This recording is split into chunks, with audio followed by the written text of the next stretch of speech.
Quand on parle de l'énergie, c'est tout le monde qui est concerné. Tout le monde, sans exception. Imaginez aujourd'hui, s'il n'y a pas d'électricité, tout le monde va être impacté. C'était l'occasion pour moi, encore une fois, de lancer un appel à tous les travailleurs du ministère de l'Énergie, en commençant par ceux qui sont sur le terrain, ces ingénieurs, ces hommes qu'on ne voit pas tous les jours, les encourager, et pour leur dire que, en fait, ils sont aussi des patriotes. J'aime le dire, le patriotisme, c'est tout le monde qui peut le faire. Et j'ai trouvé vraiment des gens qui sont dédiés. Alors, il faut qu'on continue dans cette lancée, dans la vision du président de la République. C'est vrai qu'il y a eu des avancées, beaucoup d'avancées, mais il y a encore beaucoup à faire. Notre pays aura besoin de beaucoup d'énergie, maintenant et demain. Avec le projet Simandou qui arrive, on a besoin de 10 000 mégawatts. Vous savez, donc il faut des hommes pour ça, il faut une vision. Et la vision est là, elle est portée, la volonté politique est là, portée par le président, le Premier ministre. Mais ce qui est le plus important, c'est vous, les travailleurs, c'est vous qui allez nous aider à réaliser toute cette ambition. C'est une visite, c'est un honneur pour nous de recevoir la première autorité du ministère en charge de l'énergie sur nos sites.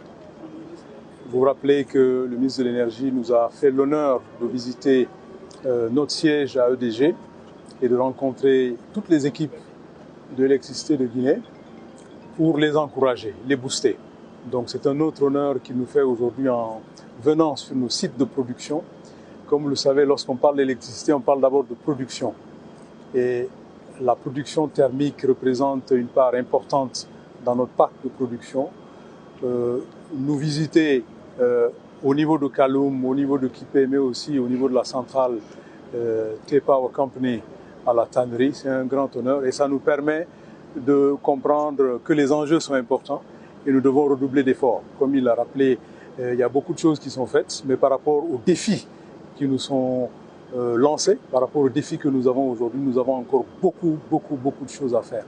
Donc c'est un honneur, mais c'est en même temps une pression qu'il nous met pour que nous puissions terminer cette phase d'hivernage dans de très bonnes conditions et commencer l'étiage à partir du 15 novembre dans les meilleures conditions. Nous sommes engagés à relever le défi et à compter sur tout un chacun pour pouvoir relever les défis et avoir un étiage où il y a de l'électricité abondamment, de qualité et de manière durable.